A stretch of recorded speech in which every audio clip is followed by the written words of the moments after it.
이 사람 모세는 온유함이 지면의 모든 사람보다 더하더라. 아멘. 오늘 말씀의 제목은 편하다고 축복이 아니고 힘들다고 불행이 아닙니다. 한번 따라 하실까요? 편하다고 축복이 아니고 힘들다고 불행이 아닙니다. 사람이 변화된다는 것은 참 어려운 일인 것 같습니다. 오랜 세월이 지나도 변화되지 않는 사람들을 볼 때 이제 그런 생각을 더욱더 하게 되는 것이죠. 그러다 보니까 사람은 변화되지 않는다.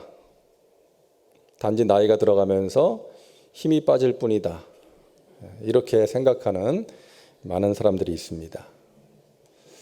그 생각과 그 믿음이 이해가 되지 않는 것은 아니지만 그런 믿음을 가지면 안 되는 것이 하나님께서 우리에게 변화될 것을 요구하시기 때문이죠. 성경의 많은 부분이 그런 내용 아닙니까? 로마서 12장 2절 말씀에 너희는 마음을 새롭게 함으로 변화를 받아 하나님의 선하시고 기뻐하시고 온전하신 뜻이 무엇인지를 분별하도록 해라. 마음을 새롭게 함으로 변화를 받으라고 말씀하고 있어요. 우리가 변화될 수 없는데 변화될 것을 말씀하실 리가 없지 않습니까? 그리고 성경을 보고 우리 주위를 보고 우리 자신을 볼 때 변화되었기 때문에 우리 주위에 변화된 사람들이 있기 때문에 우리 인간은 변화될 수 있다라는 믿음을 우리가 가져야 되는 것입니다. 타고난 기질과 성격은 달라지지 않죠. 그것은 평생 갑니다. 하지만 우리의 마음과 생각, 우리의 말과 행동, 그리고 성품은 달라져야 되는 거예요. 갈수록 좋아져야 됩니다. 갈수록 예수님을 닮아가야 됩니다. 하나님은 우리의 있는 모습 그대로를 사랑하셔서 우리를 구원해 주셨지만 우리가 그 상태 그대로 머물러 있는 것을 기뻐하시지는 않아요. 변화되기를 원하시는 것입니다. 그런데 인간이 변화되는 게 참 쉽지가 않잖아요. 그래서 하나님께서 사용하시는 도구가 광야입니다. 광야로 보내시는 거예요. 우리는 광야를 별로 좋아하지 않죠. 힘들고 외로운 곳이기 때문입니다. 하지만 우리는 광야를 통해서 성숙해지고 변화되어 가는 거예요. 하나님께서 기뻐하시는 믿음의 분량으로 자라갈 수 있고 더 깊어지고 더 강한 그리스도의 용사가 될 수가 있는 것입니다. 하나님께서는 모세라는 사람을 쓰시기로 작정하셨어요. 이스라엘을 위한 지도자로 쓰시기로 작정을 하셨는데 40세 때의 모세는 쓰실 수가 없는 상태였어요. 충동적으로 애굽 사람을 때려 죽인 모세를 하나님께서 어디로? 광야로 보내십니다. 모세는 광야에서 변화됩니다. 어떻게 달라졌을까요? 모세는 첫째로 광야에서 낮아졌습니다. 낮아졌어요. 모세는 애굽의 공주의 아들로 애굽의 왕궁에서 자랐습니다. 당시 애굽은 경제적으로 군사적으로 대국이었어요. 그런 나라의 왕족으로 왕궁에서 최고의 교육을 받고 최고의 대접을 받은 거예요. 모세는 높은 사람이었고요. 잘난 사람이었습니다. 그런 모세가 광야에 가서 양을 치게 됐어요. 자기 양도 아니죠. 장인의 양을 칩니다. 처가살이하면서 장인의 양을 치는 것이죠. 그때 모세가 어떤 생각했겠어요? 내가 잘난 사람이 아니구나. 나는 연약한 인간일 뿐이구나. 나는 아무것도 아니구나. 여러분, 이 생각이 정말 중요한 것이 자신의 무능함을 깨달을 때 전능하신 하나님을 바라볼 수 있기 때문입니다. 하나님을 의지하고 기도할 수 있고 그래야 하나님께서 하시는 일들을 경험할 수가 있기 때문이에요. 요즘 우리가 오늘도 말씀과 함께를 통해서 다니엘서 말씀을 보고 있잖아요. 바벨론 제국의 왕 느부갓네살, 당시 대제국의 왕으로서 세계에서 가장 큰 권세를 가진 사람이었어요. 강대국 바벨론을 일으킨 사람입니다. 그러다 보니까 내가 하면서 교만해졌어요. 내가 이 나라를 이렇게 세웠고, 내가 이 많은 것들을 가지고 누리게 되었고, 그러면서 교만해진 것이죠. 근데 느부갓네살은요, 하나님의 은혜를 체험했어요. 하나님께서 그런 느부갓네살을 광야로 보내십니다. 그래서 7년 동안 정신이 나가서 들짐승처럼 짐승들과 함께 지내면서 풀을 뜯어먹고 살게 돼요. 그 과정을 통해서 깨닫게 되는 거예요. 내가 이 나라를 세운 것이 아니라 하나님께서 세우셨고, 내가 잘나서 이 권세를 가진 것이 아니라 하나님께서 주신 권세였구나. 그것을 깨닫게 된 거예요. 그리고 하나님을 찬양하고 경배하게 되었던 것입니다. 제가 그동안 목회를 하면서 좀 다양한 사람들을 만나보았는데요. 그중에는 국회의원 하신 분도 계셨고, 은행장 하셨던 분, 법원장, 또 삼성전자의 애니콜 신화를 쓰셨던 그 삼성전자 사장님도 제가 사역했던 교구에 계셨어요. 이제 그런 분들을 보면서 제가 느낀 것은 대부분이 이제 은연중에 자기 자신을 드러내고 싶어 하더라고요. 사람들이 자기를 알아주기를 바라고 특별 대우해 주기를 바라더라고요. 근데 교회가 그러면 안 되잖아요. 세상에서 잘 나간다고 교회에서 특별 대우를 하면 안 되지 않습니까? 근데 그렇게 해주면 또 아쉬워하고 삐치기도 하고 그런 모습을 보았습니다. 자, 그런데 사회적으로 높은 지위에 있었던 분들 가운데서도 정말 겸손한 분들이 있어요. 자신의 어떤 세상적인 지위와 그 권세를 감추고 싶어 하고요. 그 말과 행동에서 좋은 향기가 나는, 예수 그리스도의 향기가 나는 분들을 본 적이 있습니다. 그런 분들 앞에서는 저절로 고개가 숙여져요. 존경스러운 마음에 고개가 숙여지는 거예요. 그런 분들은 모두가 인생의 광야를 통과하면서 하나님을 만난 분들이었습니다.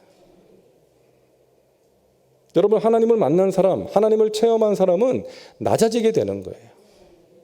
하나님 앞에서 교만할 수 있는 사람이 누가 있겠습니까?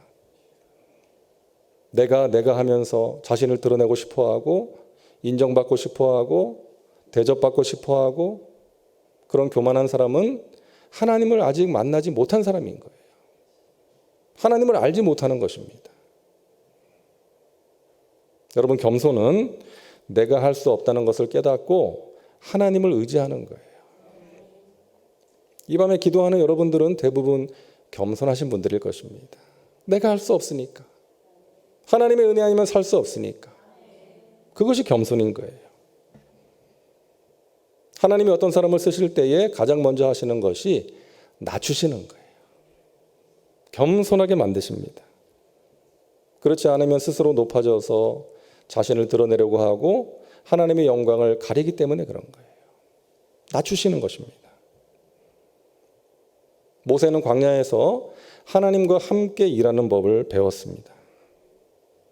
하나님이 부르시니까 아니 제가 뭐라고 그런 일을 할 수 있단 말입니까? 저는 할 수 없습니다. 그러자 하나님께서 내가 너와 함께 할 거야. 네가 하는 거 아니야? 내가 너를 통해서 할 거야. 너는 나를 의지하면 돼.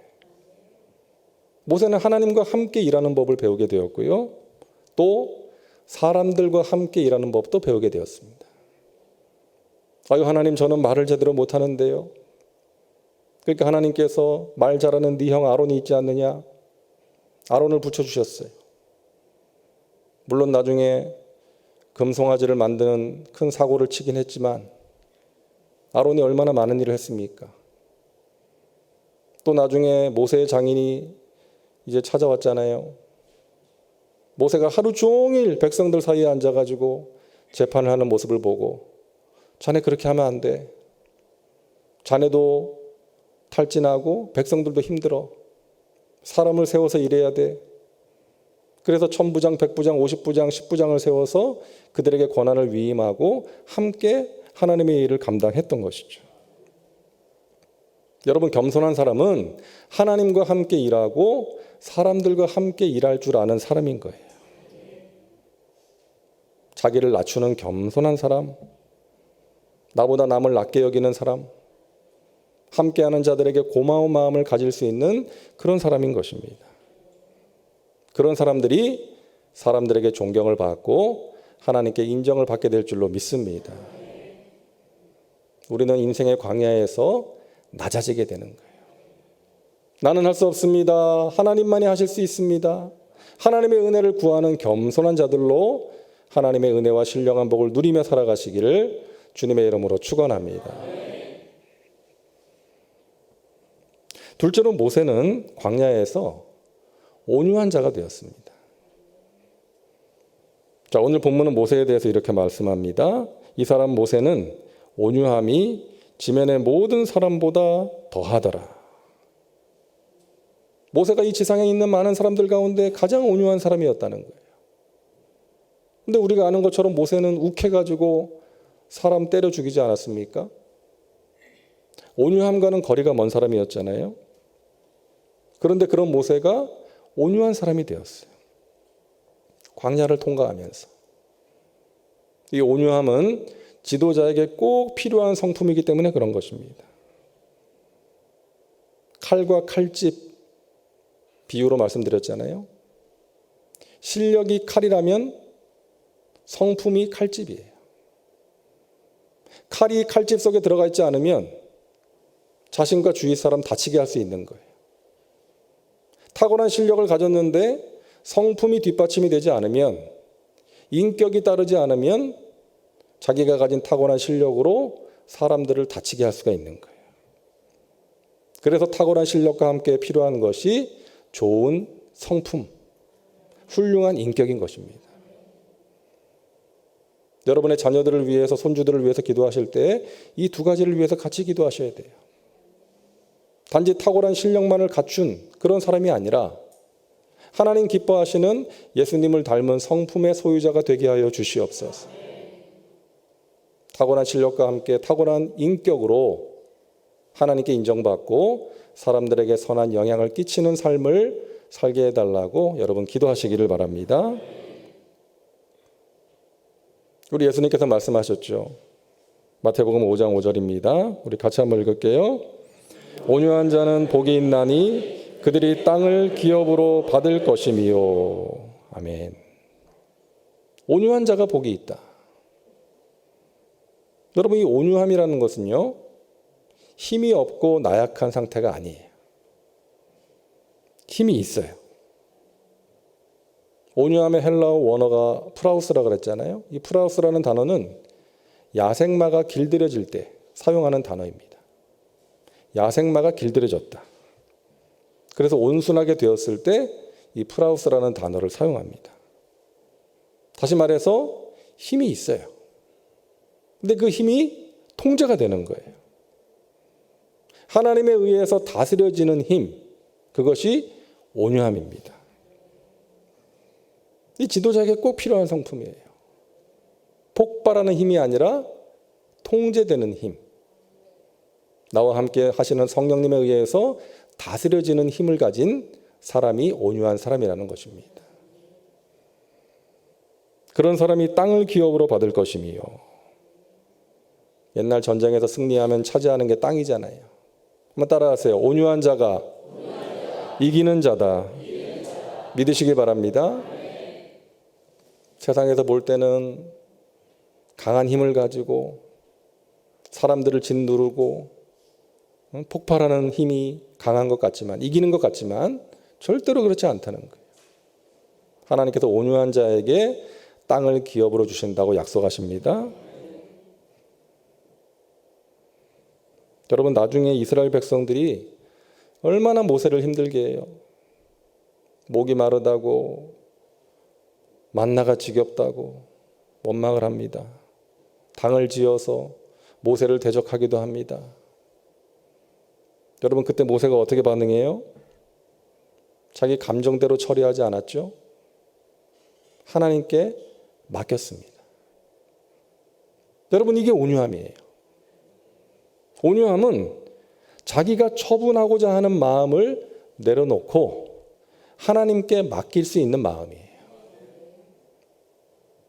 나를 힘들게 하는 사람, 나를 화나게 하는 사람, 마음에 들지 않는 사람을 내 스스로 처분하고자 하는 마음, 보복하고자 하는 마음, 그 마음을 내려놓는 것입니다. 그리고 살아계신 하나님께 그것을 맡기는 거예요. 그것이 온유함인 것입니다.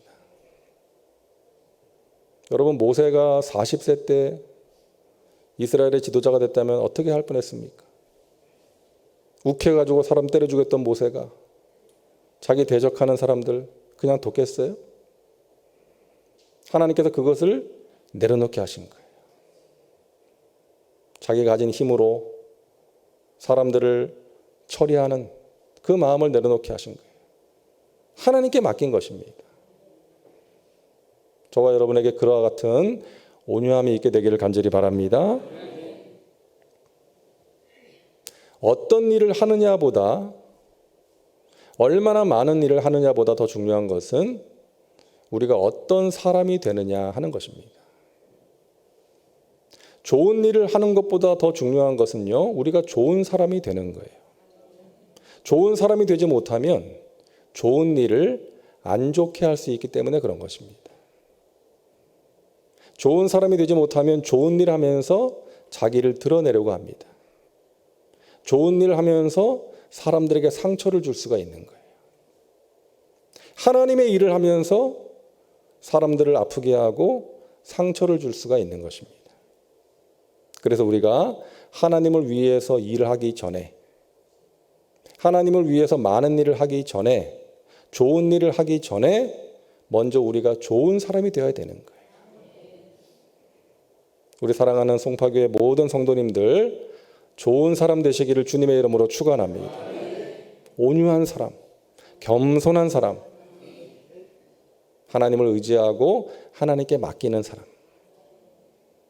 말과 행동에서 예수 향기가 나는 사람, 여러분 그런 사람 되시기를 바랍니다. 우리가 신앙생활을 하는 것의 의미 가운데 하나는요, 성령에 의해서 우리의 성품이 다듬어지는 것입니다.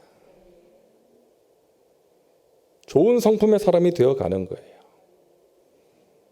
여러분, 그런 면에서 우리에게 조련사가 계시다는 것이 얼마나 감사한지 모르겠습니다. 야생마를 길들이는 조련사. 우리가 야생마와 같은 사람들이었잖아요. 지금도 그런 모습이 있잖아요. 근데 우리에게 그것을 길들이는, 야생마와 같은 우리를 다스리시고 길들여 주시는 조련사가 계시다는 것이 얼마나 감사한지 모르겠어요. 여러분, 우리가 누군가에 대한 미움이 생길 때가 있잖아요. 화가 날 때가 있잖아요. 온유한 자로 살다가도 어느 순간 내 안에 있는 거친 야성이 드러날 때가 있잖아요. 누군가에게 그냥 어떻게 하고 싶은 생각과 마음이 들 때가 있잖아요. 그런데 우리 안에 계신 성령님께서 그것을 다스려 주시는 거예요. 고삐를 당겨 주시는 거예요. 너 그러면 안 되잖아. 네가 하는 그 생각 안 좋은 생각이잖아. 너 그렇게 말하면 안 되잖아. 너 그런 마음 버려야 되잖아. 우리를 다스려 주시고 우리의 고삐를 당겨 주시는 성령님이 우리와 함께 하시는 것이 얼마나 감사한지 모르겠습니다. 여러분, 폭발하는 힘이 아니라 다스려지는 힘, 온유함으로 살 수 있도록 도와주시는 성령님께서 우리와 함께 계심을 믿으시기를 바랍니다. 여러분의 마음에 우울함이 찾아오고 답답한 마음이 생기고 누군가를 향한 분노와 미움이 밀려올 때 여러분 방치하지 마시고 여러분의 조련사를 찾아가시기를 바랍니다. 그것이 걷잡을 수 없이 커져서 폭발하기 전에 성령께서 우리를 다스려 주셔야 돼요. 폭발하고 나면 반드시 나중에 후회하잖아요. 여러분 자녀들에게 폭발하고 나서 그래 내가 잘했어 그랬던 적이 있습니까? 없잖아요. 여러분 남편과 아내에게 폭발하고 나서 마음이 시원했습니까? 그렇지 않잖아요. 특히나 주님의 몸된 공동체 교회에서 폭발하면 안 되는 거예요. 여러분과 함께 하시는 성령님의 도우심으로 여러분 마음에 찾아오는 모든 부정적인 생각들 잘 다스리시고 승리의 삶을 살아가시기를, 온유한 자로 살아가시기를 주님의 이름으로 축원합니다. 셋째로 모세는요, 엎드리는 사람으로 변화되었습니다. 출애굽 후에 이스라엘 백성들은 어려움을 만나면 불평하고 원망했어요. 모세도 똑같은 상황이었어요. 모세도 목이 말랐고 만나가 지겨웠을 거예요. 40년 광야 생활이 쉬운 것입니까? 모세도 힘들었어요. 하지만 모세는 하나님께 원망하고 불평하지 않았습니다. 그들을 대적하지 않았습니다. 하나님께 엎드립니다. 그러함으로 하나님께서 행하시는 일들을 볼 수가 있었던 거예요. 엎드림으로 자기 마음을 다스렸고 엎드림으로 끝까지 사명을 감당할 수가 있었던 것이죠. 우리는 광야에서 기도 훈련을 받습니다. 지금 이 자리에도 광야에 서 계신 분들이 계실 거예요. 광야에 서 있기 때문에 우리가 기도하는 것일 수도 있어요. 내가 그동안 하나님 바라보지 못하고 살았구나. 내가 그동안 기도를 게을리했구나. 하나님의 은혜를 간절히 구하지 않았구나. 그러다가 광야를 만나면서 깨닫게 되고 돌이키게 되는 거예요. 기도하는 사람으로 변화되는 거예요. 기도를 통해서 하나님이 하시는 은혜의 역사를 체험할 수가 있는 것입니다. 여러분 작두콩이라고 아세요? 작두콩.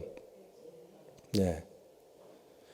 이 작두콩으로 커피를 만드는 회사 그린로드라는 회사를 운영하는 그 김지용이라는 대표의 이야기를 제가 읽었는데요.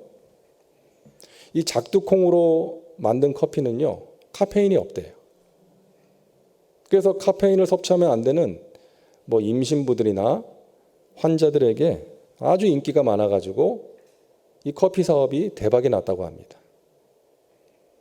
저도 아직 마셔보지는 못했는데요. 작두콩으로 만든 커피. 근데 이 김 대표가 원래는 경찰 공무원이 되려고 했대요. 그래서 오랫동안 준비하고 여러 번 시험을 봤지만 다 낙방을 했어요. 그렇게 20대를 허비했다는 거예요. 근데 그러고 나서 취업을 해보려고 했지만 자격증도 하나 없고 스펙도 없어가지고 취업이 안 되는 거예요. 그러다 어느 날 지역 광고지를 보는데 이제 붕어빵 창업을 지원해 준다는 그런 정보를 보게 됐답니다. 무료로 붕어빵을 이제 팔 수 있는 그 사업을 할 수 있도록 지원해 준다. 이분의 첫 번째 창업이 붕어빵 장사였대. 붕어빵하고 어묵을 같이 열심히 팔았는데 근처에 있는 편의점 사장님이 오시더니 우리 가게에서도 어묵을 파니까 더 이상 여기서 장사를 하지 마시오. 이제 그렇게 엄포를 놓더래요. 무서워가지고 장사를 접었답니다. 근데 붕어빵을 이제 팔아야 되잖아요. 그래서 시작하게 된 것이 붕어빵 배달이었대. 그래서 그 광고지를 여러 군데 이제 붙이고 뿌렸는데 의외로 이제 미장원이나 부동산 그런 데서 연락이 오더래요. 주문 전화가 온 거죠. 장사가 잘 됐다는 거예요. 이제 그렇게 어느 연결된 손님하고 이야기를 나누는데 이 손님이 이제 청년들이 이제 농사를 짓는 이제 그런 이야기를 해주더래요. 그래서 그 이야기를 듣고 이제 눈이 띄어가지고 늦은 나이 30살 때에 한국수산업대학에 진학을 하게 됩니다. 공부를 하던 중에 이 작두콩에 대해서 알게 된 거예요. 그래서 이 콩으로 커피를 만들면 좋겠다. 그런 아이디어를 가지고 이제 창업을 하게 되었고 그 사업이 이제 대박이 났다. 이제 그런 이야기예요. 근데 이분이 하는 말이 뭔가 하면 그때 편의점 사장님이 자기를 찾아와서 장사를 거기서 더 이상 못하게 만든 것이 오히려 기회가 되었다. 붕어빵 배달을 하게 되었고 그분을 만나게 되었고 새로운 길을 자기가 알게 되었다고. 그러면서 우리 인생도 그렇고 사업도 그렇고 굴곡의 연속이고 위기를 만날 때가 자주 있지만 위기와 함께 기회가 찾아온다. 자기는 이제 그것을 알기 때문에 위기를 만나면 두려움보다는 기대감과 설레이는 마음이 생긴다. 그리고 그동안 만났던 여러 가지 위기를 통해서 자신에게 좋은 일들이 많이 생겼다고 그렇게 이야기를 하더라고요. 사랑하는 여러분, 우리 인생에 광야가 있습니다. 그런데 그 광야가 우리에게 기회가 될 수 있습니다. 하나님을 만날 수 있는 기회, 하나님께서 베푸시는 은혜를 체험할 수 있는 기회, 우리가 더 깊어지고 강해질 수 있는 기회, 우리의 신앙과 인격이 자랄 수 있는 기회가 될 수 있는 거예요. 새로운 길로 나갈 수 있는 기회가 될 수가 있는 것입니다. 오늘 말씀의 제목을 기억하세요. 편하다고 축복이 아니고 힘들다고 불행이 아닌 것입니다. 우리는 힘든 광야에서도 노래할 수 있는 사람들이에요. 광야에서 나와 함께 하신 하나님, 새로운 기회를 주시는 하나님, 나를 만나주시고 은혜를 베푸시는 하나님, 그 하나님을 만나고 하나님의 손길을 체험할 수 있다면 우리는 광야에서도 하나님을 찬양할 수 있고 광야를 통해서 새로운 길로 나아갈 수가 있는 것입니다. 여러분에게 그와 같은 간증이 있기를 바랍니다. 내가 광야에서 하나님의 은혜를 체험했습니다. 내가 광야에서 신앙과 인격이 자랐습니다. 내가 광야에서 기도했더니 하나님께서 이렇게 응답해 주셨습니다. 더욱더 낮아지고 온유해지고 기도에 힘쓰심으로 하나님이 주시는 신령한 은혜와 복을 누리고 승리의 삶을 살아가시기를 주님의 이름으로 축원합니다. 기도합니다. 좋으신 하나님, 광야에서 하나님의 은혜를 체험하게 하여 주옵소서. 광야에서 우리의 신앙과 인격이 자라게 하여 주옵소서. 겸손하게 하시고 온유한 자가 되게 하시고 더욱더 기도에 힘쓰게 하셔서 하나님이 주시는 은혜와 신령한 복을 누리고 마침내 승리하는 하나님의 백성들 되게 하여 주시옵소서. 감사드리며 예수님의 이름으로 기도하옵나이다. 아멘.